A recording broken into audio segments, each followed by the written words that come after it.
Sa gitna ng lumalaking demand sa artificial intelligence or AI at semiconductors, posible na magkaroon ng malaking papel ang Pilipinas sa paggawa ng mga ito. Target po ng bansa ngayon na maging bahagi ng global AI supply chain. At dahil dito, posibleng mas mapalapit ang Pilipinas sa sentro ng makabagong teknolohiya sa buong mundo.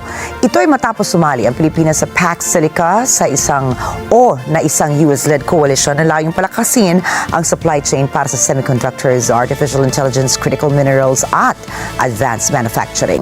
Layo nitong makatugon ang Pilipinas sa produksyon at maging bahagi pa ng pagbuo ng mga teknolohiya para sa hinaharap.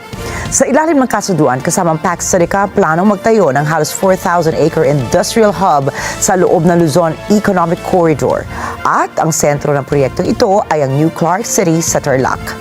Itinatag ng mga opisyal ang New Clark City bilang posibleng coordination office ng AI hub sa Pilipinas o ang lugar kung saan pwedeng magsama-sama ang mga technology companies, research groups at mga industriya na nakatuon sa AI and high-tech manufacturing.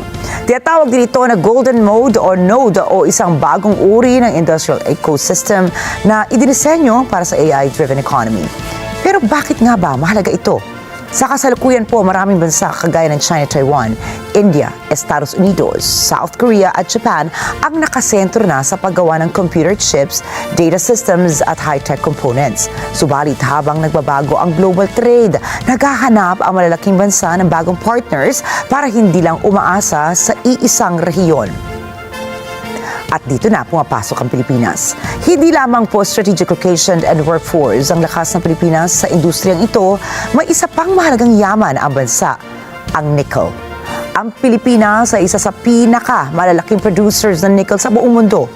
Noong 2023, naging pinakamalaking exporter ito ng nickel at pangalawa sa pinakamalaking producers kasunod ng Indonesia. Mahalaga ang nickel sa paggawa ng mga batteries para sa electric vehicles, stainless steel at ilang high-tech components na ginagamit sa semiconductor industry. Karamihan sa pagmimina ng nickel sa Pilipinas ay matatagpuan sa mga lugar katulad po ng Palawan, Zambales, Surigao del Norte at maging sa Mindoro. At ayon sa data ng United Nations Comtrade, tinatayang halos 90% ng nickel na nakukuha sa Pilipinas ay iniluluwas papunta ng China.